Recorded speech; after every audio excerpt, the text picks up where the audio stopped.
물론 여긴 국민 라디오.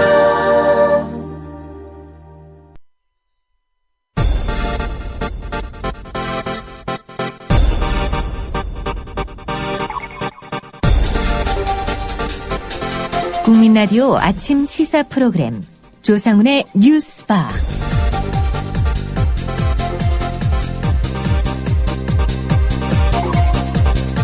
청취자 여러분 안녕하십니까? 조상훈입니다.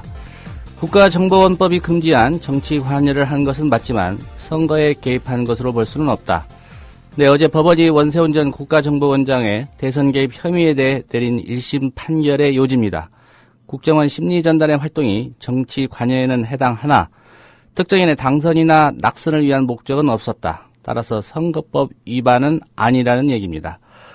법원 판결 직후 새누리당은 새정치민주연합의 대국민 사과를 요구했고 새정치민주연합은 민주주의를 훼손한 정치적 판결이라며 반발했습니다. 원세훈 전 원장 1심 판결과 관련해서 오늘 새정치민주연합 박범계 의원을 인터뷰하겠습니다. 잠시 광고 듣고 9월 10일 금요일 뉴스바 이어가겠습니다.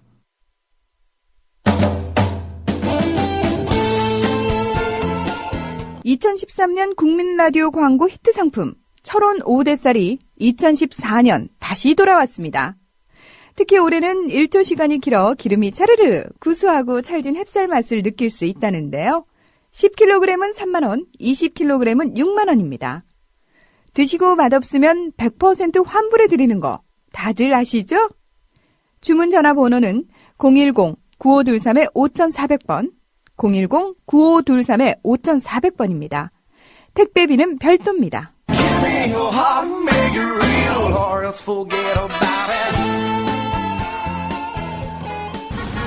부장님, 대리운전은 뭐 부를까요? 아, 대리운전 블랙박스 주는 1800-6606 대리운전이 있지 않은가? 아, 20회 이용시 블랙박스를 주는 1800-6606 블랙박스 대리운전이요? 그럼 검색창에 블랙박스 대리운전을 검색해보게. 홈피에는 다양한 사은품들도 있다네. 저기 부장님, 블랙박스 대리운전에서는 국민TV에 후원도 한다면서요. 자네도 블랙박스도 주고 후원도 하는 1800-6606 이용하게. 역시 대리운전은 1800-6606. 이 광고는 미디어 협동조합 조합원 왕싸가지님 신청 광고입니다. 조합원 왕싸가지입니다. 지난해 처음 조합원들과 만났을 때는 9,000명이었는데 깨어있는 시민의 힘으로 어느새 25,000이 넘는 조합원이 모였습니다. 여러분의 힘으로 4월 1일부터는 국민TV 뉴스K를 개국했습니다. 언론이 죽어버린 사회, 권력과 자본으로부터 자유로운 국민TV가 여러분의 눈과 귀가 되어드리겠습니다. 조합원 가입으로 함께해 주십시오. 미디어 협동조합 임직원과 조합원들은 세월호 참사로 피지도 못하고 져버린 꽃들을 결코 잊지 않겠습니다. 희생자분들의 명복을 빕니다. 몸에 좋은 흑마늘을 조합원들께 소개합니다. 대한민국 국민의 건강과 맛있고 영양 많은 식탁 문화를 만드는 자연 먹거리 마을의 대웅산 흑마늘. 방부제, 소금, 설탕도 가미하지 않은 100% 천연 발효식품. 흑마늘 가공 신지식 농업인장 강기표가 만든 대웅산 흑마늘. 조합원들께는 20% 할인해드리며 수익금의 10%는 미디어 협동조합에 기부를 합니다. 문의는 055-863-2321. 검색창에 자연 먹거리 마을을 검색하세요.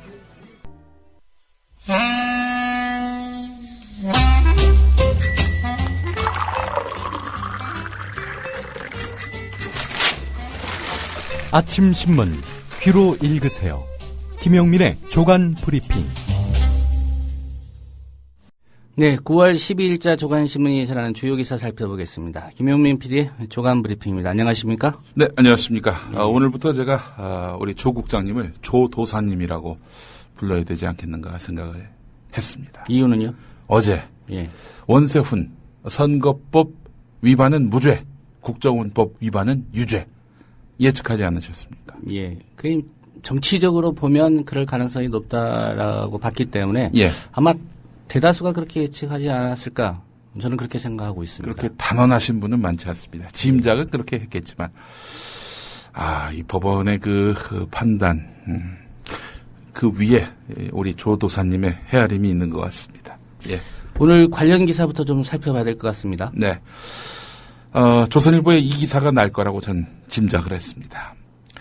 어제 제가 페이스북에다가 만약 원세훈 선거법 유죄로 나왔으면은 우리의 조선일보가 가만히 있지 않았겠지요.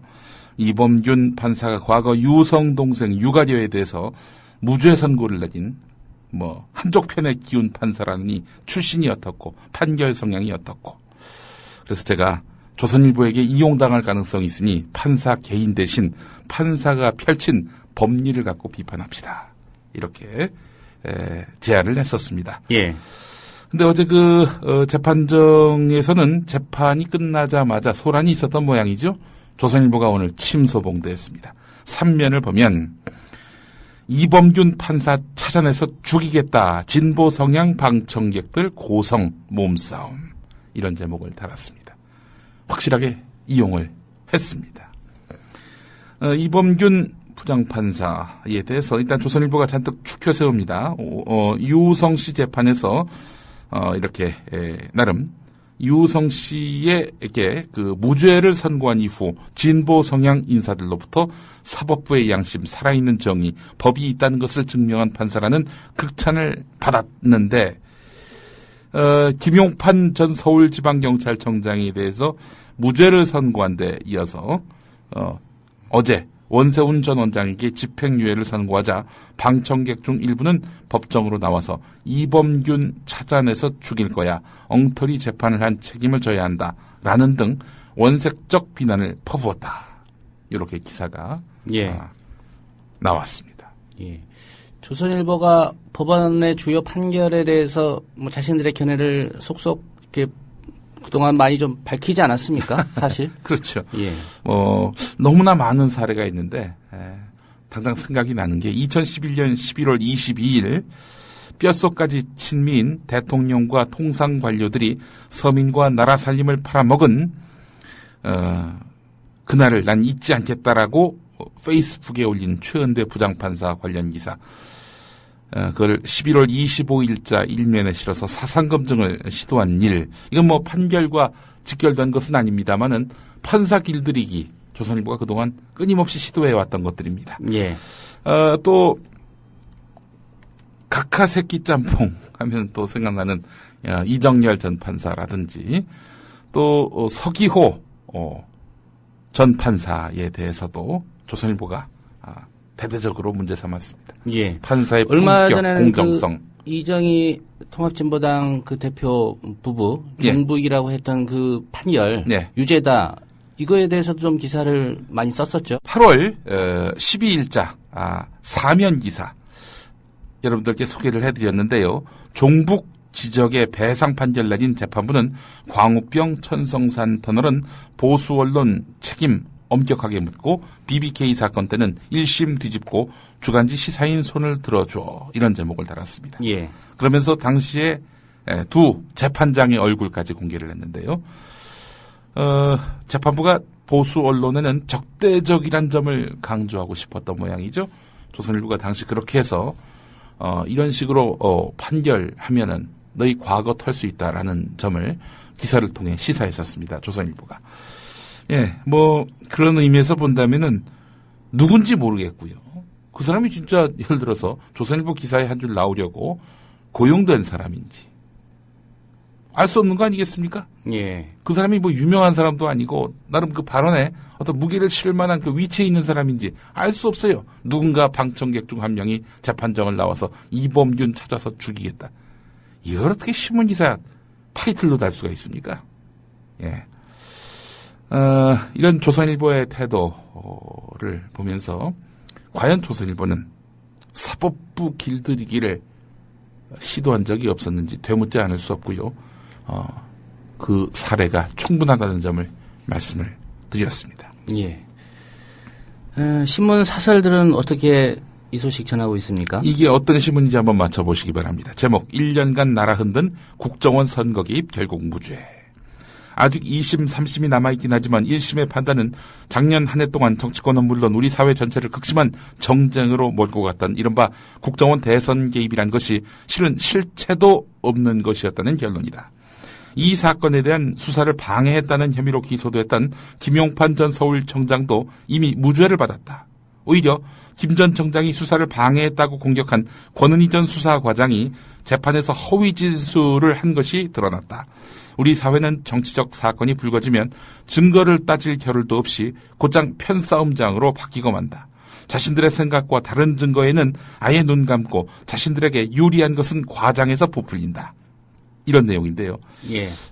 한마디로 말해서 지난 1년 동안의 국정원 대선 개입과 관련한 논란은 뭐 실체적 근거 없이 나온 정쟁일 뿐이다. 이런 시각입니다.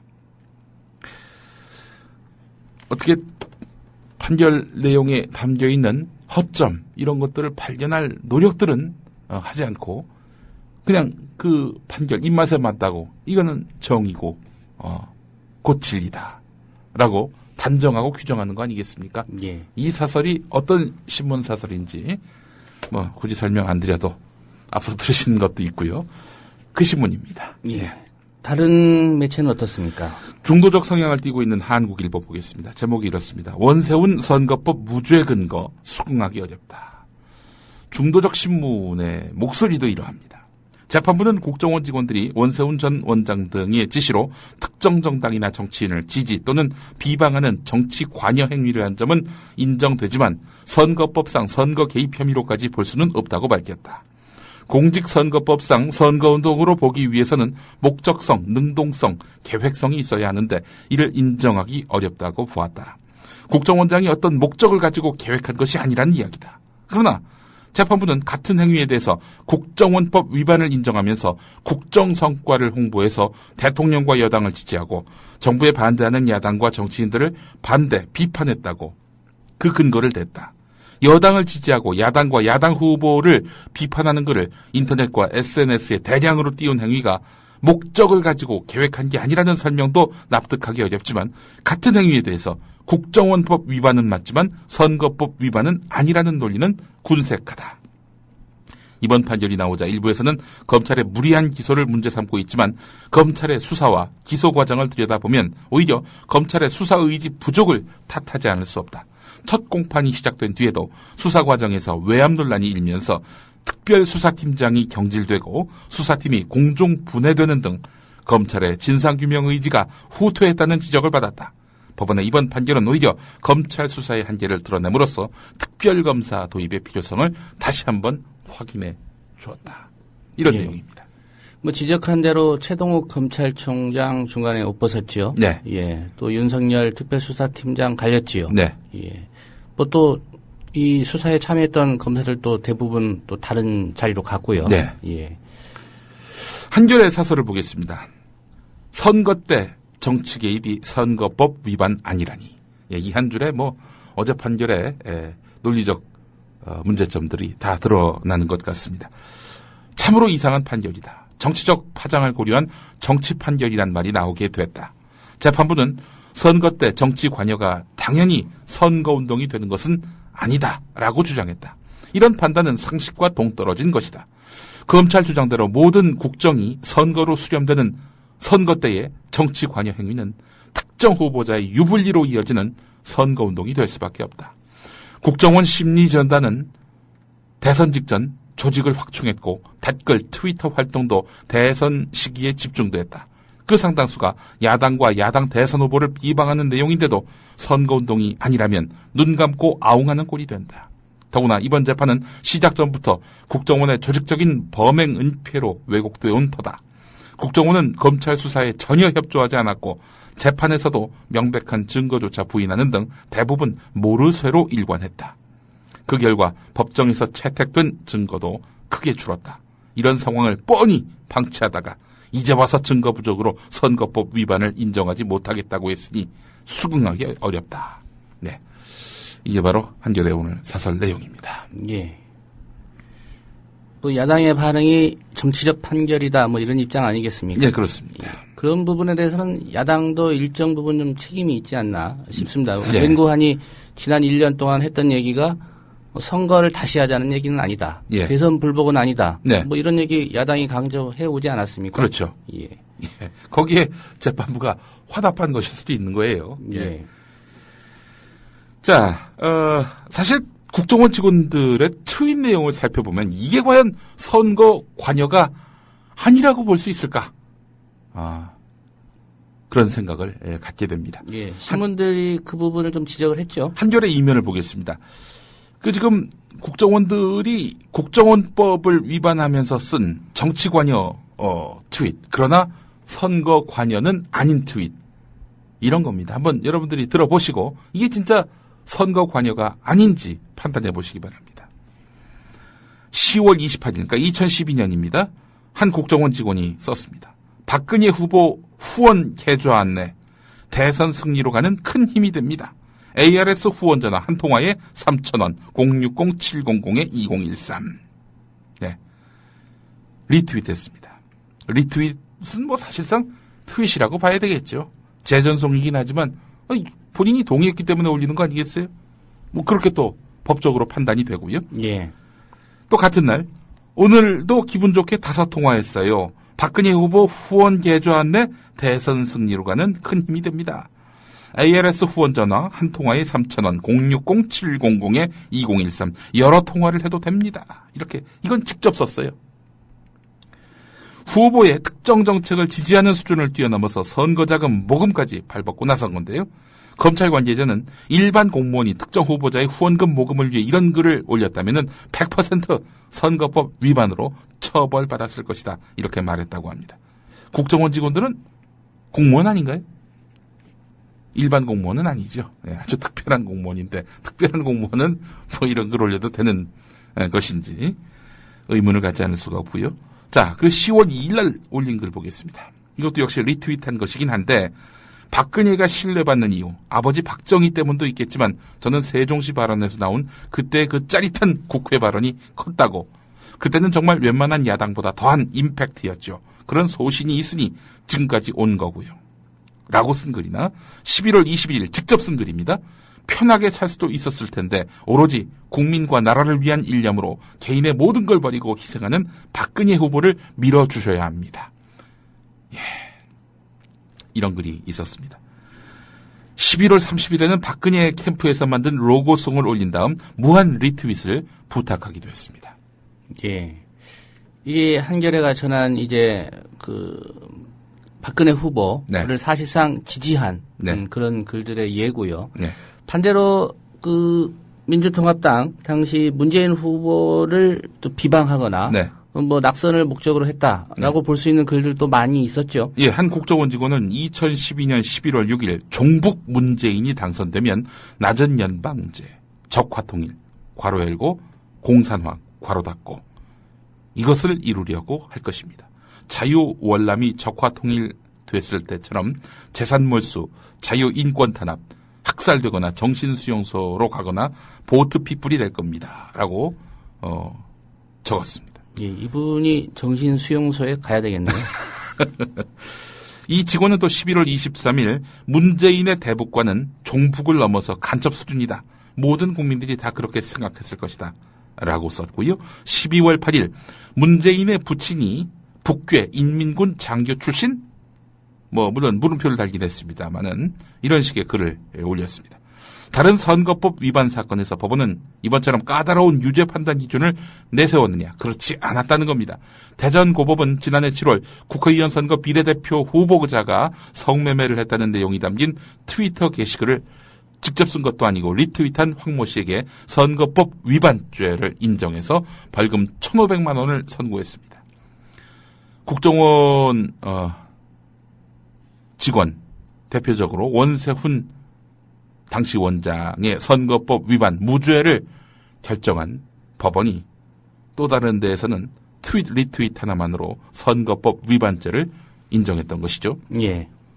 직접 쓰지 않고 리트윗한 글에도 낙선 목적을 인정한 건데 당시 그 국정원 직원들이 올린 글에는 종북 인증 발찌찬 문재인, 문재인의 추구는 김정일. 이렇게 야당 후보를 노골적으로 비방하는 것들이 많았습니다. 예, 이게 선거 관여가 아니라는 겁니다. 예. 어쨌든 어제 판결은 1심이었고요. 예. 이제 뭐 원세훈 전 원장도 항소하겠다는 입장 밝혔습니다. 네. 국정원법 위반 이것도 억울하다 뭐 그런 얘기 아니겠습니까? 그렇죠. 예. 문제는 이제 검찰이 과연 항소할 것이냐. 네. 근데 어제 첫 반응이 일주일 안에 판단해 보겠다였습니다. 네. 뭐 판결문을 받아보고 읽어본 다음 즉각 항소하겠다 뭐 일반적으로 그렇게 나오는데 네. 그래서 과연 또 검찰이 항소할 것인가 이것도 네. 관심인데 어쨌든 원세훈 전 원장도 하겠다고 했으니까 항소심으로 가긴 갈 것 같은데. 예, 검찰이 뭐 항소 안 하고 받아들이겠다 하더라도 결국 2심으로 갈 거는 뭐 확실시 돼 보입니다. 예.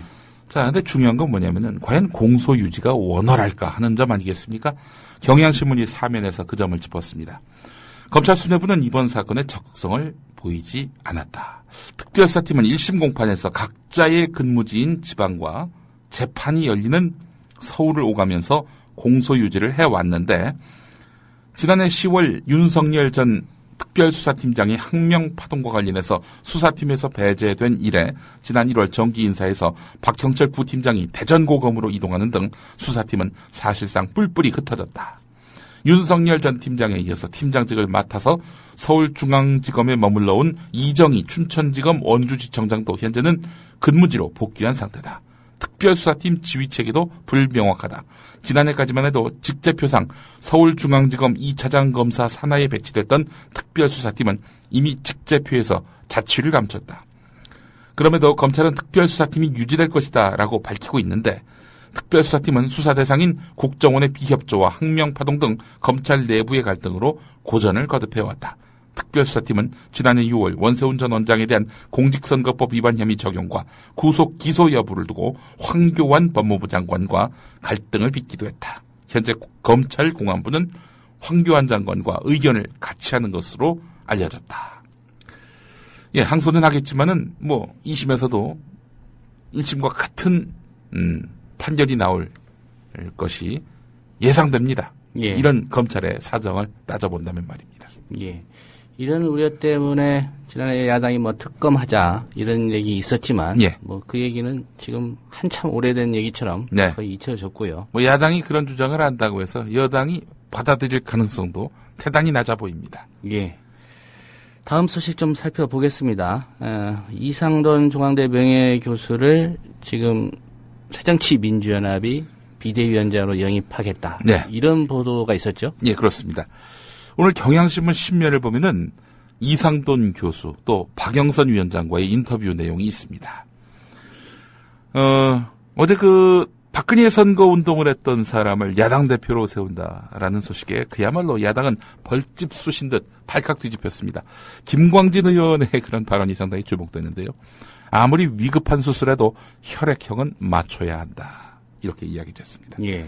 지금 김광진 의원 말고도 486 친노계 소장파 의원들을 중심으로 있을 수 없는 결정이다. 그럼 박영선 자기 멋대로 하느냐. 뭐 이렇게. 예. 어떤 초선 의원은 차라리 새누리당과 합당하지라는 그런 반응도 보였더군요. 아, 예. 예.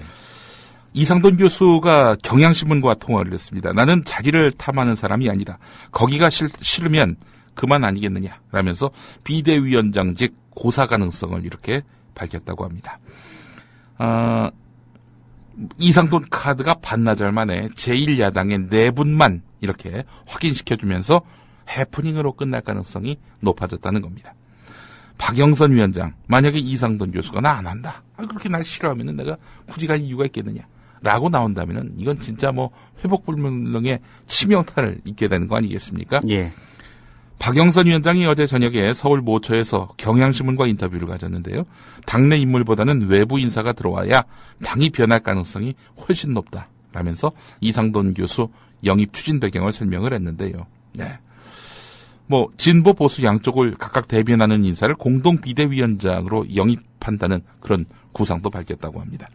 박영선 위원장에게 왜 이상돈 교수를 끌어들이려 하느냐라고 물어보니까 선거제도에 대해서 다른 어떤 교수보다 상세하게 알고 있다. 미국식 선거제도에 대해서는 최고의 전문가다. 어디를 어떻게 바꿔야 하는지 잘 안다. 뭐 이렇게 답했다고 하는데 예. 선거제도 때문에 야당이 인기가 없는 건가요? 예. 진보 보수 양쪽을 각각 대변하는 인사를 공동 비대위원장으로 영입한다는 구상을 갖고 있었다는데 예. 그럼 진보 쪽에서는 누가 옵니까? 안경환 전 국가인권위원장 이분 얘기가 나오고 있던데요. 예. 모르겠습니다. 뭐 이상돈 비대위원장 그 내정자라고 해야 되나요? 하여튼 이상돈 교수가 방금 CBS 라디오와의 인터뷰에서 고사하겠다 이렇게 밝혔는데 이미 뭐 경향신문 인터뷰에서 밝힌 내용을 반복한 셈이네요. 예. 예. 어제 또 큼직한 뉴스 중에 하나가 담배값, 뭐 정확하게 말하면 담배세를 올리는 건데, 예. 예, 정부가 일단 2,000원 올리겠다 이렇게 발표했죠. 네, 그렇습니다. 1,000원 올리고 다음에 또 1,000원 올리는 식으로 해서 단계적 인상을 할 것인지 이걸 놓고 저울질을 했었는데 2,000원으로 그냥 못을 박았네요. 큰 충격 효과 이걸 노린 것 같습니다.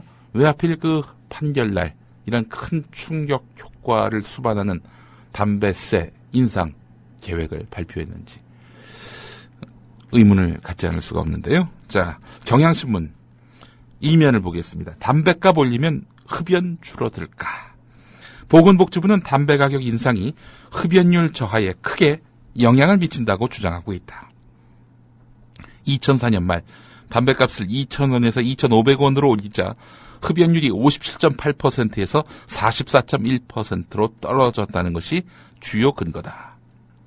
하지만 담배업계는 다시 판매량이 원상 복구됐다. 이렇게 반박하고 있습니다. 한 사람이 많이 피게 됐다는 겁니다. 이 복지부는 물가가 상승됨에도 담배값은 고정됐다. 결국 담배값이 저렴해서 흡연율이 다시 오른 것이다라고 재반박하고 있는데요. 그러니까 물가는 계속 상승하는데 담배값은 물가에 연동되지 않았다. 그래서 뭐 결과적으로 담배값이 뭐 인하된 그런 효과가 있었다라는 이야기인 것 같습니다. 예. 근데 2004년 말에 담배값 인상을 할 당시에 담배를 끊은 사람들은 왜 끊었느냐라고 물었을 때 경제적 요인, 그러니까 값이 너무 올라가지고 더 이상 못 피겠다라고 한 사람들은 6.2%에 불과했고요. 본인과 가족의 건강 때문이다라고 답한 비율이 69.9%였습니다. 예. 네. 이 담배값 인상을 놓고 많은 국민들이 지적하는 게 예. 이제 보건복지부나 정부는 이거 국민 건강을 위한 조치다라고 말하지만 예. 사실상 이게 증세 아니냐. 예. 그것도 서민 상대 증세 아니냐. 네. 이런 주장 아닙니까? 예. 그렇죠. 뭐 결국에는 이제 증세죠. 뭐 누가 봐도 증세라고 아니할 수 없습니다. 잠시 후 뉴스의 재구성에서 들어보시면 이게 뭐 국민 건강보다는 증세가 맞다라는 새누리당 내부의 의견을 소개하는 내용도 접하실 수 있습니다. 담배값 2,000원 올리기로 한 진짜 이유, 이런 제목의 한겨레 6면 기사가 있습니다. 예. 뭐 정부가 뭐 국민 건강을 위해서 담배세를 올리기로 했는데, 그러나 한국보건사회연구원이 지난해 11월 말에 내놓은 담배 가격 변화에 따른 인식 및 행태 변화 보고서를 보면은 담배값이 얼마까지 오르면 금연하겠느냐라는 설문에 응답자의 평균값이 8,900원이었다고 합니다. 그러나 정부의 선택은 4,500원이란 얘기죠. 그러니까 정부가 담배값을 올리자는 진짜 목적은 국민 건강과 그리 연결되지 않는다는 겁니다. 예. 그러니까 국민 건강을 위해서 진짜 담배값을 올려가지고 담배 끊게 하겠다 한다면은, 아니 8,900원이 뭡니까? 10,000원 넘게 이렇게 올려도 상관은 없는 겁니다. 그런데 4,500원 이 정도로는 뭐 금연 효과는 기대할 수 없다는 거지요. 이와 관련해서 우석균 보건의료단체 연합 정책위원장은 그동안 담배 경고 그림을 확대하거나 담배 광고를 규제하자는 보건복지부 움직임에 대해서 기획재정부가 반대해서 번번이 좌절됐다, 이런 이야기를 했습니다. 세금 수입을 늘려야 할 상황에 이러니까 부랴부랴 담배세를 인상하는 정부 태도는 결국 흡연율이 높은 저소득층을 상대로 더 많은 간접세, 즉 세금을 걷겠다는 것이다. 이렇게 비판을 했습니다. 예.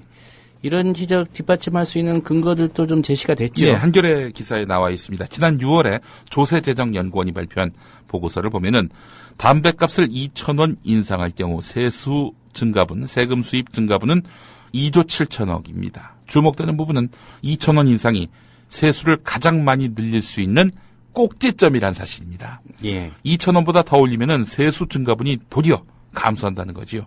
이런 현상은 담배값이 일정 수준 이상 오르면 금연에 따른 세수 감소가 가격 인상에 따른 세수 증가를 넘어서기 때문에 나타난다는 거죠. 자칫 어마어마하게 올렸다가 그렇게 해서 진짜 담배를 안 사면은 세금 수입이 줄어들게 되고, 그러면 정부가 낭패를 본다는 겁니다. 그러니까 국민 건강보다는 세금 수입을 증대시켜가지고 정부 재정을 보완하겠다. 이게 진짜 그들의 목적이란 겁니다. 예. 예. 왜 9,000원, 10,000원 안 올립니까? 여기에 답을 못하는 정부입니다. 최수연 금감원장 경질하기로 했다. 이런 소식도 있군요. 조선일보 일면 기사입니다. 바로 오늘로 예정된 KB 사태에 대한 금융위원회에 이명록 KB 금융지주 회장에 대한 최종 중징계 여부와 무관하게 최수연 원장의 업무 수행에 대한 문책의 성격을 띤 그런 경질 조치가 확정됐다는 겁니다. KB 내분 사태는 물론이고 동양그룹을 비롯한 기업 구조조정 실패 등의 책임을 종합적으로 묻겠다는 겁니다. 국민일보 신면을 보겠습니다. 서울대 졸업식 초청연사로 나온 한 학자가 있는데 예. 총장 사촌형이었다고 합니다. 총장 사촌형을 불러가지고 이렇게 강사비를 준 것뿐만 아니라 이 사촌형의 책을 학교 예산으로 구입해서 내빈들에게 선물을 하기도 했다고 하는군요. 축사를 할 만한 자격을 갖춘 인물이라고 서울대는 주장하고 있는데 성낙인 총장이 취임한 후 첫 공식 행사의 주요 연사로 이렇게 사촌형을 내세운 거는 이건 아무래도 모양새가 웃기네요, 보니까. 예. 두 사람이 사촌지간인 걸 몰랐다. 졸업식 행사를 주관한 기획처 관계자가 이렇게 밝혔다고 합니다. 예. 짧게 몇 가지 기사 더 살펴볼까요? 하나만 더 보겠습니다. 중앙일보 일면 제목, 시대를 거스르는 신연좌제 망령. 예. 모든 국민은 자기의 행위가 아닌 친족의 행위로 인해서 불이익한 처우를 받지 않는다. 대한민국 헌법 제13조 3항의 연좌제 금지 조항을 중앙일보가 오늘 들먹였습니다. 개인의 범죄를 가족 친척에게까지 묻는 연좌제. 이거는 근대 인권 사상이 확립된 뒤 문명 사회에서는 자취를 감춘 야만적 제도다. 모르는 사람 없죠. 중앙일보는 그러면서 노무현 전 대통령, 장인, 또 김근태 전 의원의 형제, 이런 가족 친척의 좌익 경력 때문에 연좌제 공격을 당한 경우가 있다라고 사례를 들기도 했습니다. 예. 도대체 누구 때문에 이 기사가 나왔을까? 누구일 것 같습니까? 이인호 KBS 신임 이사장 얘기하려고 그러겠죠. 그렇습니다. 예. 할아버지가 친일 행적을 했죠. 이인호 이사장 임명을 반대하는 새정치민주연합 의원들과 일부 시민단체는 이인호 이사장의 조부인 이명세는 태평양 전쟁에서 조선인을 동원하기 위해 만든 단체의 창립 발기인으로 친일 거두였다. 이렇게 이야기했습니다. 중앙일보의 이 비틀기가 또 여기서도 명료하게 드러납니다. 아니, 할아버지가 친일파였다고 안 된다고 하는 겁니까, 지금? 그 할아버지가 친일파인데다가 본인 자신도 이런 식민지 근대화론, 그 주장한 당사자 아닙니까? 왜곡된 역사인식을 갖고 있는 사람이 KBS 이사장이 되면은 공정성 침해받는다. 이게 바로 야당과 시민단체의 주장입니다. 예. 그런데 할아버지가 친일파였다고 무조건 안 된다. 이런 식으로 지금 야권이 논리를 펴고 있다는 이런 주장을 오늘 중앙일보가 펴고 있는 거죠. 사실 중앙일보가 연좌제 걱정하는 이유가 있습니다. 이제 홍석현 회장의 아버지 홍진기 이 양반도 어마어마한 친일파거든요. 예, 일제강점기 때 판사를 지낸 인물입니다. 1940년 경성제국대학 법문학부 법학과를 졸업한 홍진기가 살아있을 때는 중앙일보 회장도 했었어요. 예. 일본 고등문관 시험 사법과에 합격을 했고요. 1942년 경성지법 사법관 15를 시작으로 해서 일제 때 총독부 고등문관을 지냈습니다. 친일 인명사전에 당연히 올랐죠. 자, 해방 후에는 또 어땠느냐. 친일 이력이 부끄러워서였을까요? 이승만 대통령에 대한 충성심이 대단했습니다. 정권에 반발하는 시민은 거의 모두 잡아들였고요. 부정선거에 불만을 품기만 해도 빨갱이로 몰아서 잊지도 않은 죄를 묻기도 했고 4.19 혁명 때는 내무부 장관으로서 시민들에 대한 무차별 발표를 지시한 그런 인물로 꼽히기도 합니다. 그의 말 한마디로 당시 수도권에서는 200명이 넘는 사망자가 발생했다는 기록도 있는데요. 또 그 이전에 항일운동가 죽산 조봉암 선생을 처형하는 데 앞장섰습니다. 그래서 1960년 5월 5.16 쿠데타 이후 설치된 군사법정은 홍진기에게 1심에서 사형을 구형했습니다. 살아날 구멍이 전혀 보이지 않았던 홍진기에게 뜻밖의 행운이 찾아왔으니 바로 고 이병철 삼성 창업주입니다. 예. 홍라희 씨 딸. 예. 를 이제 이병철 가문에 이제 시집을 보냈죠. 이건희 회장의 부인 말이죠. 사위는 이건희 회장이고요. 예. 중앙일보에 연좌죄는 안 된다는 말. 맥락을 짚어보면은 왜 나왔을지 답은 나오는 것 같습니다. 예, 오늘 소식은 여기까지 듣겠습니다. 잘 들었습니다. 예, 고맙습니다.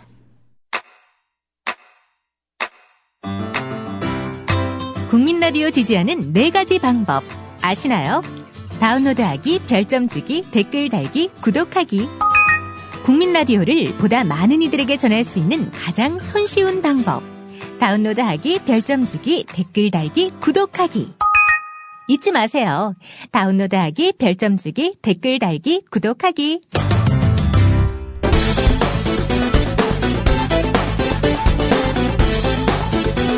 국민의 뜻을 거스리는 세중 확충 목적의 담뱃값 인상에 대해서 반대한다.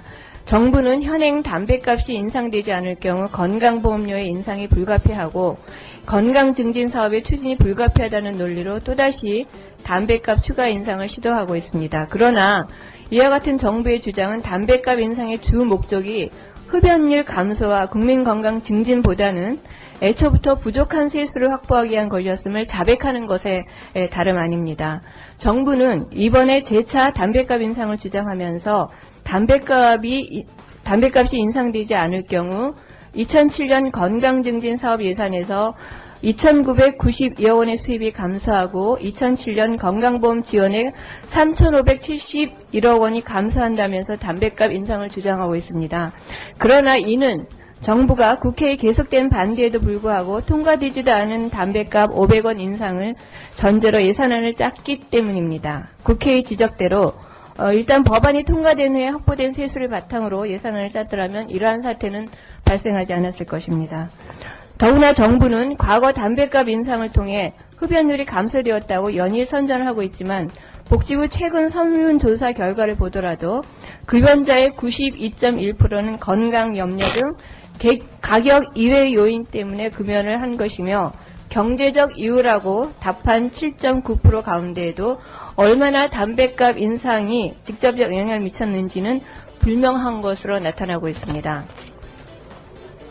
전국 20세 이상 성인 남녀 2,588명을 상대로 AR에서 설문조사를 실시한 결과 성, 연령, 지역, 소득에 무관하게 담뱃값을 500원 인상하는 것에 대해 반대 의견이 우세한 것으로 나타났습니다. 참고로 반대는 53.7%로 나타났습니다. 또한 정부가 담뱃값 인상을 시도하는 목적은 세수 확충이라는 응답자가 62.1%에 달했으며 국민 건강 증진이라고 답한 사람은 26.6%에 불과한 것으로 나타났습니다. 이 밖에 현재도 담배 가격 인상은 저소득층의 소득 역진성을 심화시키며 밀수와 사재기 등 심각한 사회적 부작용을 초래하며 물가 상승의 직접적인 원인으로 작용하는 등 여러 가지 문제점을 초래하고 있습니다. 이처럼 흡연율 감소의 효과도 검증되지 않은 상황에서 국민의 뜻을 거스르면서 세수 확충의 목적 아래 이루어지는 정부의 담뱃값 인상 시도에 대해 절대 반대한다는 입장을 분명히 하는 바입니다. 이 논평은 9월 11일에 나왔습니다. 2014년 9월 11일이 아닙니다. 2006년 9월 11일이었습니다. 누가 했던 담뱃값 인상 반대 성명이냐고요? 예, 안녕하십니까. 한나라당 보건복지위원회에서 담뱃값 인상 반대와 관련한 오늘 성명을 발표하기 위해서 왔습니다. 오늘 발표할 내용은 지난 토요일 한나라당 보건복지위원회에서 회의 끝에 결정한 사안임을 말씀드립니다. 2006년에는 500원 인상하자는 것이었는데 2014년에는 무려 2,000원이나 인상하자는 내용이지요. 500원 올리는 것도 안 된다던 새누리당 2,000원 인상에 대해서 뭐라고 답할까요?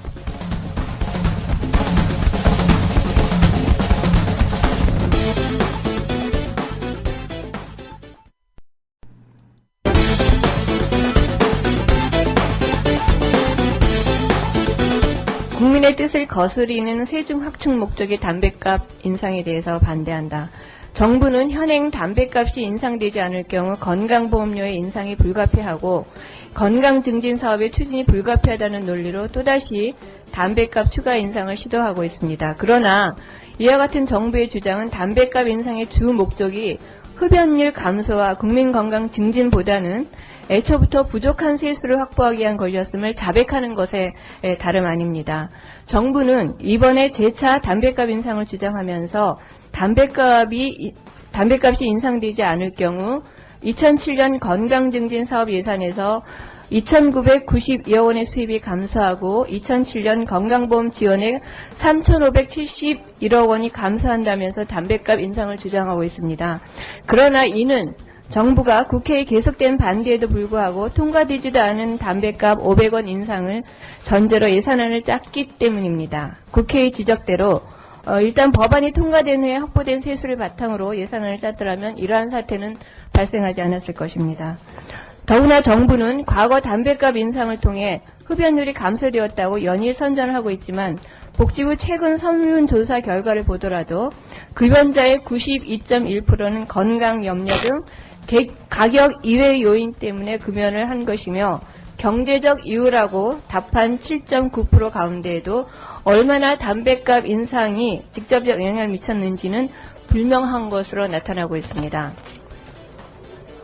전국 20세 이상 성인 남녀 2,588명을 상대로 AR에서 설문조사를 실시한 결과 성, 연령, 지역, 소득에 무관하게 담뱃값을 500원 인상하는 것에 대해 반대 의견이 우세한 것으로 나타났습니다.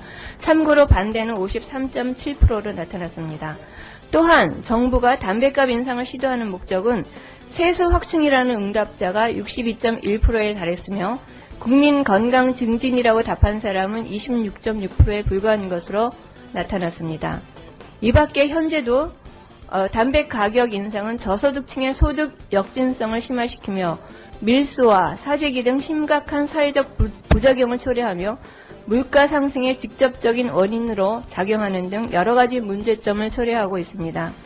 이처럼 흡연율 감소의 효과도 검증되지 않은 상황에서 국민의 뜻을 거스르면서 세수 확충의 목적 아래 이루어지는 정부의 담뱃값 인상 시도에 대해 절대 반대한다는 입장을 분명히 하는 바입니다. 이 논평은 9월 11일에 나왔습니다.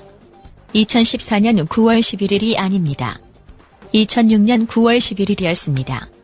누가 했던 담뱃값 인상 반대 성명이냐고요? 예, 안녕하십니까. 한나라당 보건복지위원회에서 담뱃값 인상 반대와 관련한 오늘 성명을 발표하기 위해서 왔습니다. 오늘 발표할 내용은 지난 토요일 한나라당 보건복지위원회에서 회의 끝에 결정한 사안임을 말씀드립니다. 2006년에는 500원 인상하자는 것이었는데 2014년에는 무려 2,000원이나 인상하자는 내용이지요. 500원 올리는 것도 안 된다던 새누리당 2,000원 인상에 대해서 뭐라고 답할까요?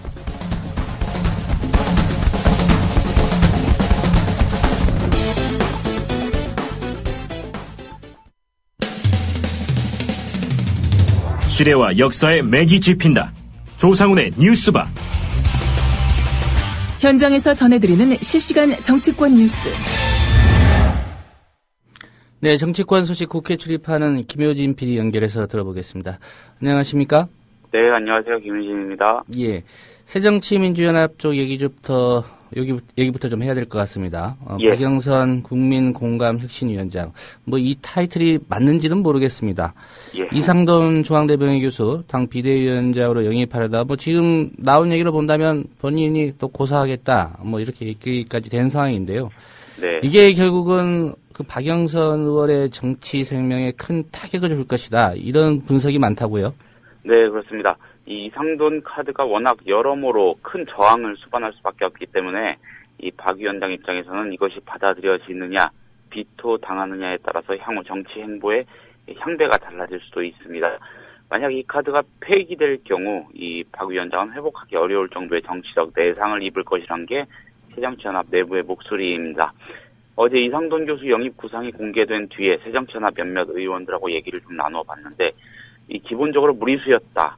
너무 큰 도박이다라는 평가 일색이었습니다. 예.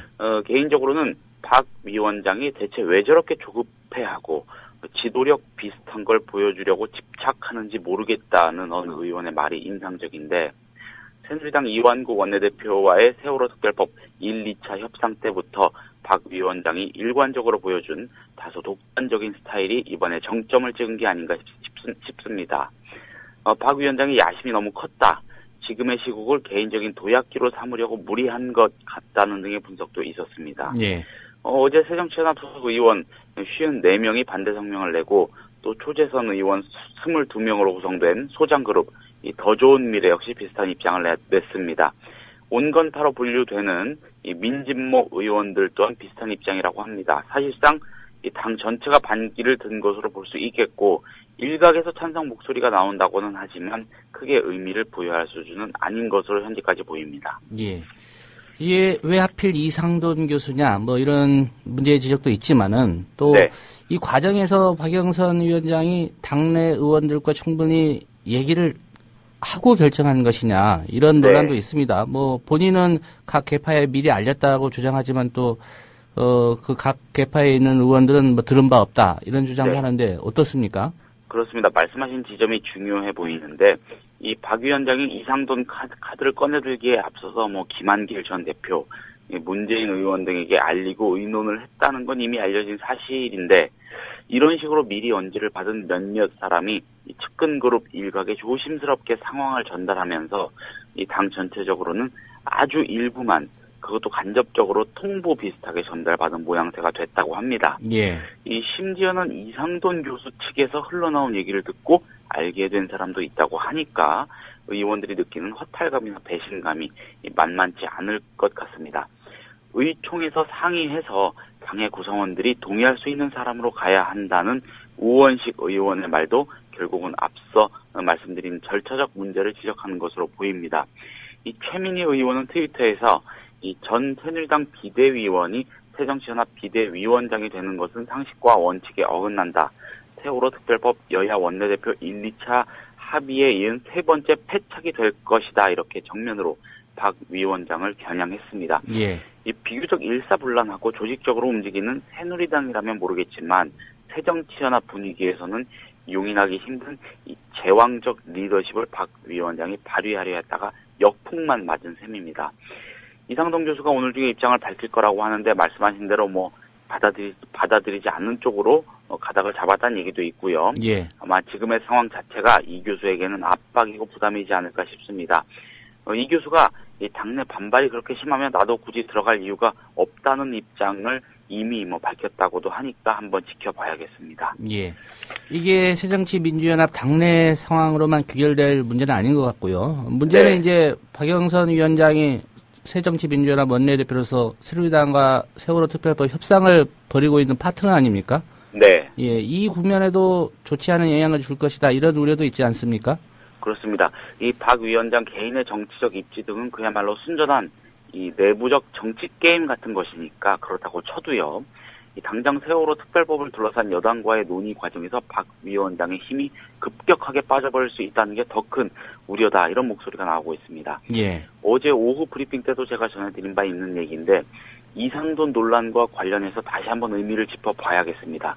어제 오전에 열린 이 새누리당 최고위원회의에서 이완구 원내대표가 이런 말을 했습니다. 3차 회담을 할 때 야당 원내대표가 전권을 충분히 갖고 있다고 전제하고 회담할 수 있겠나? 이 3차 합의가 야당 의총에서 추인된다는 것을 누가 장담할 수 있겠나? 이런 얘기인데 사실 이런 말은 박영선 위원장 입장에서는 자존심이 땅에 떨어질 수 있는 그런 얘기로도 볼 수 있겠습니다. 예. 그래서 더 잔인하게 들리는 말이기도 하고요. 그런데 공교롭게도 이완구 원내대표가 친절하게 우려해준 상황이 바로 어제 더 심화돼 버린 겁니다. 박 위원장이 어떤 식으로든 현 상황을 추스르고 다시 협상 테이블에 나가든 또 바통을 넘겨받은 누군가가 새로 협상 테이블에 나가든 상관없이 이미 상처는 깊어진 모양새입니다. 예. 시간 관계상 오늘 소식은 여기까지만 듣겠습니다. 고맙습니다. 네, 알겠습니다. 네, 정치권 소식 김효진 PD였습니다. 바로 이어서 어제 뉴스K 요약해서 들어보는 3분 뉴스K입니다. 제1야당 지도체제에 변화가 생길지도 모르겠습니다. 당대표격인 혁신위원장을 겸해온 박영선 새정치민주연합 원내대표가 새로운 혁신위원장을 외부에서 영입하겠다고 밝혔습니다. 대상자로 거론되는 이상돈 교수는 내일쯤 입장을 발표할 것으로 보입니다. 민주연합 김양근 대변인은 이 교수의 수락 가능성에 대해 원내대표가 공개 석상에서 영입 발언을 한 것으로 봐서 진전이 있는 것으로 보인다고 말했습니다. 이상돈 교수는 2012년 19대 총선 때 새누리당의 비상대책위원을 지냈고 18대 대선 때는 박근혜 후보 캠프에서 정치쇄신특위 위원을 맡았습니다. 자, 민주연합 내부에서 이상돈 교수 영입 반대, 이런 반발이 구체적으로 나오고 있다고 하더군요. 어느 정도입니까? 네, 민주연합 130명 의원 중 총 40%가 넘는 54명의 의원들이 이상돈 교수의 혁신위원장 영입을 즉각 중단하라는 성명서를 내놨습니다. 이목희, 우상호, 김기식, 정청래, 박남춘 의원 등은 성명에서 새누리당 비대위원이었던 이상돈 교수를 당 내부 혁신위원장으로 영입하는 것을 반대한다는 짧지만 분명한 의사를 표명했습니다. 청와대 인근 주민센터에서 열리던 세월호 유가족 기자회견이 오늘은 국회에서 열렸습니다. 유가족들은 자신들이 이미 거부한 이른바 2차 합의를 전제로 여야가 특별법 협상을 벌이는 데 대해 우려를 나타냈습니다. 형사법의 기본 체계를 흔든다고 말한 데에 대해 적극 반박했습니다. 가족대책위는 특별위원회 구성과 운영에 대해 양당이 오랜 논쟁을 하는 이유는 특위가 법에 의해 구성되는 공적 기관이기 때문이라며 이완구 원내대표가 그것을 알면서도 자력구제를 말하는 것은 의도적 왜곡이라고 비판했습니다. 또 유가족들은 새누리당 김영우 대변인이 민생을 살려달라는 게 추석 민심이라고 강조한 것에 대해 유가족의 의견이 반영된 특별법을 제정하라는 것이 국민 다수의 의견이라고 반박했습니다. 또 김무성 대표가 대한민국 대통령을 믿자고 말한 것에 대해서도 언제라도 만나러 오라는 대통령의 약속을 믿고 대통령을 만나러 갔지만 우리를 맞이한 것은 경찰 차벽뿐이었습니다. 국정원이 지난 2012년 총선 이전부터 대선 직전까지 야당 정치인을 비판하고 정부 정책을 일방적으로 홍보하는 불법 정치 개입 활동을 사이버 공간에서 벌여왔다는 사실이 법원에 의해서도 인정됐습니다. 이 과정에서 국정원은 인터넷 계정 117개, 트위터 계정 175개를 사용해 10만 건이 넘는 트윗과 게시글 등을 조직적으로 유포했다고 법원은 판결했습니다. 그러나 법원은 대선 개입 혐의에 대해서는 인정하지 않았습니다. 이에 대해 야당과 함께 원세훈 전 원장을 고발한 민주사회를 위한 변호사 모임 민변은 모순된 판결이라는 입장을 밝혔습니다. 국정원장의 지시에 따라 법을 위반한 불법한 행위가 선거 시기에도 지속됐다. 그리고 그 불법 행위는 국민들의 정치적 의사표현에 막대한 영향력을 행사한 것이었다라는 것까지 모두 재판부는 인정했습니다. 그렇지만 그것은 선거 개입 행위는 아니었다라고 하는 굉장히 모순된 결론으로 끝맺음을 지었습니다. 상당히 모순된 판결이자 형식적이고 기계적으로 이어진 판결이라고 생각합니다. 문영표 보건복지부 장관이 정부 세종청사에서 카메라 앞에 선 시점은 오늘 정오 12시였습니다. 점심 식사 반찬은 웬만해선 담배였으리라 짐작할 수 있습니다. 거론되던 방안들 중에서 가장 저항감이 클 수밖에 없는 2,000원 인상안이 낙점됐으니 흡연가들은 흥분했을 수도 있습니다. 오늘 정부 발표는 예사롭지 않습니다. 바로 2시간 뒤에 열리는 원세훈 선고 공판을 염두에 두고 발표 시점을 잡은 건 아닐까. 국정원 대선 개입 사건에 대한 관심을 가리기 위해 더 자극적인 방안을 발표한 것이 아니겠느냐. 이러한 의심을 갖게 합니다. 의도가 있었든 없었든 결과는 그리 됐습니다.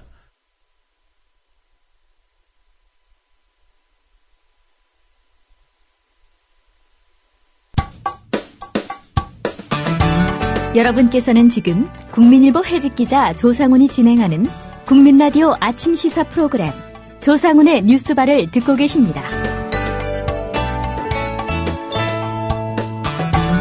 네, 국가정보원 직원들이 원세훈 당시 원장의 지시로 매일 시달받은 이슈 및 논지에 따라 특정 정당이나 정치인을 지지 또는 비방하는 정치 관여 행위를 한 점은 인정된다.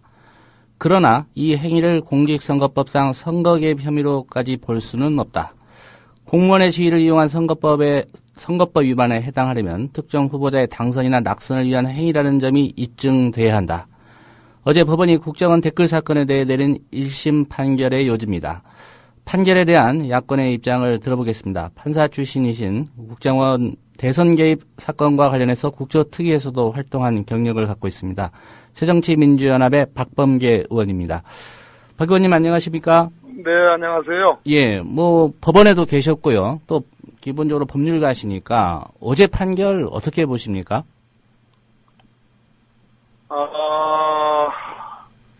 이 사건의 진실을 가리기가 어려운 측면, 손바닥으로 하늘을 가리고 있지만 가릴 수 없는 거 아니겠습니까? 예. 그러한 재판장으로서의 그 고뇌가 있을 겁니다. 진실을 외면하기 어려운 고뇌. 동시에 그렇지만 박근혜 정부, 박근혜 정권의 정당성, 정통성에 대한 또 치명적인 훼손을 다하는 판결은 도저히 할 수 없었을 것입니다. 이 법원 일반을 얘기하는 게 아니라 이번 재판을 한 이범균 재판장의 김용판 피고인에 대한 재판 태도를 볼 때 예. 아마 그런 우려를 했을 것 같고요. 그래서 그 두 가지가 절묘하게 절충을 시킨 정치적 타협 판결로 저는 규정을 합니다. 예. 법리적으로 본다면 도무지 이해할 수 없는 판결이라는 게 이제 민변의 입장이기도 한데요. 박 의원님께서는 어떤 입장이십니까? 첫째는 사실관계를 확정하는 데 있어서 일단 인터넷상에 올라온 댓글들에 대해서는 국정원 계정들을 다 인정을 했습니다. 예. 그러나 트위터 계정은 전체의 약 85% 정도를 인정을 하지 않았습니다. 트위터 계정의 대부분. 그러니까 트위터 댓글들은 다 없어진 셈입니다. 인정을 안 했기 때문에요. 예. 그래서 그나마 남겨진 댓글만 가지고 정치관여 금지, 즉 국정원법 위반이라고 했고 그 나가서는 선거운동은 아니다 이렇게 얘기를 했는데요. 정치관 금지의 내용을 판결문에 뭐라고 썼냐면 박근혜 후보를 포함해서 여당 후보, 여당에는 지지의 내용이고 또 야당에는 반대와 비판을 하는 내용이다. 그러면 그것이 곧 선거운동 아니겠습니까? 선거 국면에서 대선 국면에서 여당 후보를 지지하고 야당 후보를 반대하면 극상 선거운동인 게 어디 있겠습니까? 그런 측면에서 이번에 그 판결, 즉 선거법 위반은 아니고 국정원법 위반은 맞다라고 하는 것은 말 그대로 말장난에 불과한 것이다. 미리 목표를 정해놓고 거기에 끼워 맞힌 판결이라는 생각을 떨칠 수가 없습니다. 예. 형량에 대해서도 좀 여쭤보겠습니다. 법원이 공직선거법 위반은 아니라고 했고 국정원법만 유죄다 이렇게 판단했는데 그렇다고 치더라도 형량이 이게 적절한가 이런 논란도 있습니다. 어떻게 이 부분은 보고 계시는지요? 대체로 이제 일종의 이게 정치범 아니겠습니까? 예. 정치범에서 우리나라 같은 과거에 조봉암 전쟁 사건처럼 사형으로 극단으로 가서 이제 척결 처분을 한 그런 사례가 있습니다. 극단적인 사상범으로 몰아가지고요. 근데 그 외의 정치범들은 물론 이제 김대중대라는 건에서도 사형을 선고했지만 가까스로 살아났고요. 그 외에는 정치범들에 대해서는 법원이 극단적인 형을 가지 않습니다. 일종의 피고인은 반국가적인 또는 국기문란적인 정치범으로 규정을 하는 거. 다만 전체 사실 인정에 아까 제가 말씀드린 트윗 댓글의 85%를 인정하지 않은 나머지 잔챙이를 가지고 징역 2년율에 집행유예 4년을 했다는 것은 비교적 중환형입니다. 무슨 얘기냐 하면 빗 맞아도 홈런이란 말이 있죠. 예. 일종의 안타로 야구로 치면 빗 맞아도 3루타가 된 겁니다. 그러면 이것을 진실에 맞게끔 재판을 했다면, 즉 85% 인정하지 않은 트윗 댓글로 다 인정하고 이것은 선거운동의 일환이었다고 다 인정하면 적어도 징역 1년 실형은 좋게 나올 만한 그런 사안이다. 그런 측면에서 재판장이 정말 이쪽과 저쪽 양쪽은 다 절묘한 어떻게 보면 참 꼼수로 보이지는 그런 형량을 택했다, 이렇게 평가를 하고 싶습니다. 예. 이게 가정입니다만은 검찰의 태도도 좀 짚어봐야 될 것 같습니다. 중간에 뭐 최동욱 검찰총장 바뀌었고요. 아시는 것처럼 이제 특별수사팀장도 교체가 된 상황이었는데, 검찰이 공소유지 과정이나 이 재판에서 좀 적극적이지 않았던 부분, 이 부분도 재판에 좀 영향을 줬을 거라고 보시는지요? 영향이 없을 수가 없습니다. 다시 복귀해보면 이 수사는 정말 어려운 수사였습니다. 제가 법률위원장으로 있으면서 민주당 당시에 2013년 봄에 고발을 한 거에서부터 시작이 됩니다. 제 공수사가 아니라요. 민주당 법률위원회가 고발을 하고, 그때부터 이제 수사가 이루어지지 않다가 결국 윤석열이라는 특별수사팀장과 최동욱이라는 검찰총장의 궁합이 맞아서 수사가 된 겁니다. 그런데 그 과정에서 어떤 일이 벌어졌습니까? 사실상 황교안 법무부 장관에 의해서 구속영장 청구가 방해되고 하는 그런 의혹이 있었고요. 또 기소하는 데 있어서도 선거법 위반 기소를 하지 말라는 그러한 황교안 장관의 지시가 있었다는 의혹도 불거졌습니다. 급기야 국정원 심리전단 직원들에 대한 압수수색 체포 과정에서 조영건 서울중앙지검장이 야당 도울 일 있냐, 야당 좋은 일 시킬 일 있냐라는 극단적인 발언까지도 나왔다는 그런 보도가 있었습니다. 이렇듯이 수사에 천신만고 끝에 수사가 됐고, 결국은 최종적으로는 윤석열 팀장과 박형철 그 부팀장이 지방으로 고검으로 사실상 전보되고, 휘하의 수사검사들도 지방 광주 뭐 등등으로 뿔뿔이 흩어지면서 이 수사팀이 해체가 됐습니다. 예. 그래서 공소유지가 사실상 아주 빡시게 제대로 타이트하게 이루어지지 못한 측면도 있고, 그러다 보니까 재판을 진행하는 이범균 재판장의 한마디로 올라운드 플레이, 마치 변호까지도 함께 해주는 올라운드 플레이에 좀 검찰이 밀린 거 아니냐, 그렇게 평가를 하고 싶습니다. 예. 어제 판결 직후 새누리당이 이런 입장 발표했습니다. 새정치민주연합이 정치적 의도를 가지고 뭐 대선 불복 입장을 밝혀왔었는데 국민들께 사과해야 된다, 이런 입장들 하는데 여기에 대해서는 어떻게 반박하시겠습니까? 그건 진짜 달을 가리는데 손가락만 보는 정도가 아니라 손톱만 보는 일이고요. 아까 제가 말씀드렸듯이 사실관계의 약 15%는 다 드러났고 인정이 됐습니다. 그건 뭐냐 하면 원세훈 국정원장을 정점으로 하고 국정원 3차장, 심리전단장, 그리고 휘하의 심리전단의 소속팀, 각팀, 그리고 심리전단 직원으로 이어지는 조직적이고 계획적인 정치 관여 금지 조항을 위반하는 정치 관여 댓글이었다는 건 다 인정이 됐습니다. 예. 그렇기 때문에 그것을 다만 선거 운동 정도는 아니고 선거에 영향을 미칠 만한 행위 정도로 재판장은 이렇게 암시를 하는 듯한 그 판결 내용이 나옵니다. 예. 그러면 실상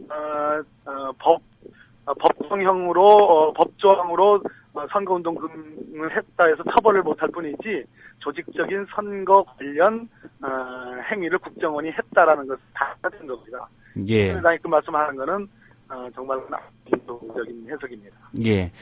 검찰이 뭐 여느 재판과는 달리 일주일 정도 생각을 해보고 항소 여부 결정하겠다는 입장 밝혔고요.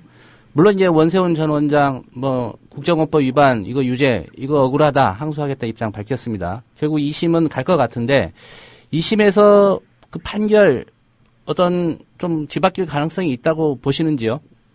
원세훈 피고인이 항소하겠다는 것은 내심이 아닐 겁니다.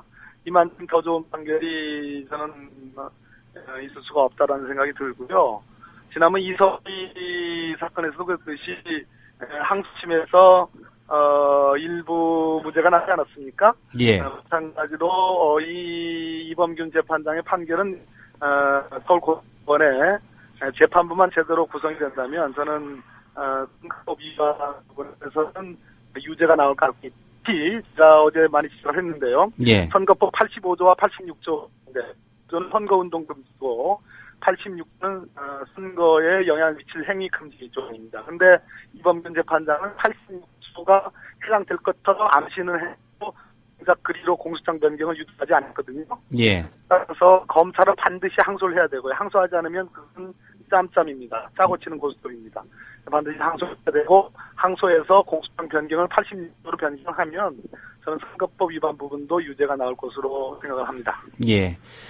물론 이제 법원에서 또 판단을 하겠지만 새정치민주연합이 이번 1심 판결에 대해서 어떻게 대응할 거냐. 뭐 딱히 해법이 있는 것 같지는 않습니다. 당에서는 어떤 판단하고 계십니까? 신경민 전 최고위원을 위원장으로 하는 저희 새정치민주연합의 원세훈 무죄 저지 특별위원회가 있습니다. 예. 그동안 좀 잠시 동안 활동을 못했는데요. 다시 어제 만나가지고 1차 성명을 냈고 지금 논의되는 것은 이 판결에 대한 평석을 좀 공개적으로 좀 하자. 전문가들을 모셔놓고 현재 이런 대책을 지금 강구 중이고요. 그 밖에도 필요한 그 액션이 있다면 좀 치밀하게 좀 대응을 할 계획입니다. 예. 다른 사안입니다만 마지막 질문 한 가지 드리겠습니다. 이상돈 중앙대 명예교수 예, 새정치연합 비대위원장으로 옵니까? 지금 오늘 아침에 박영선 저희 새정치 국민공화혁신위원장이 이상돈 위원장을 확인한 것은 아니지만 예. 적어도 박영선 위원장은 정기국회가 개시되면 비대위원장을 내려놓을 생각이었다라고 말씀을 했고 위원장은 어떻게 갈 거냐? 그것은 진보와 합리적 개혁적 보수, 진보와 개혁적 보수 인사 두 분의 공동 위원장 체제로 갈 예정이다 이렇게 얘기를 했고요. 예. 그 진보와 개혁적 보수에 걸맞는 인물들은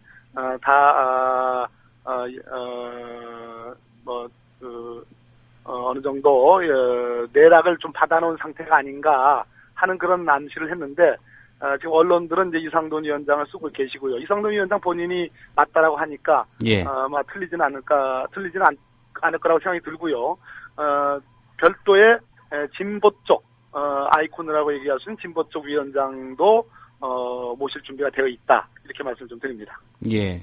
그래서 예. 컨셉이 저희 새정치민주연합이 결국은 다가오는 총선과 2017년 대선에서 이기기 위해서는 진보를 튼튼히 하는 것도 중요하지만 더 나아가서 중도로의 확장도 중요하다. 따라서 혁신과 확장의 두 축이 필요하다. 그래야지 정권 교체가 된다. 이런 측면을 강조드리는 겁니다. 예. 그렇다면 이상돈 위원장이 보수 쪽을 맡아서 온다는 얘기네요. 제가 긍정도 부정도 하지는 않겠습니다. 예. 새겨서 알아서 듣겠습니다. 예. 네. 오늘 말씀 잘 들었습니다. 네, 고맙습니다. 예. 새정치민주연합의 박범계 의원이었습니다. 예, 전화 연결 상태가 고르지 못했던 점 사과드리고요. 네, 박범계 의원의 일정 관계로 인터뷰 시간이 좀 늦어져서 오늘 부득이하게 뉴스바가 10시를 넘겨서 방송 시간이 연장됐습니다. 애청자 여러분의 양해를 구합니다. 네, 오늘 준비한 소식은 여기까지입니다. 여기서 마치겠습니다. 주말 잘 보내시고 다음 주 월요일 오전 9시에 다시 인사드리겠습니다.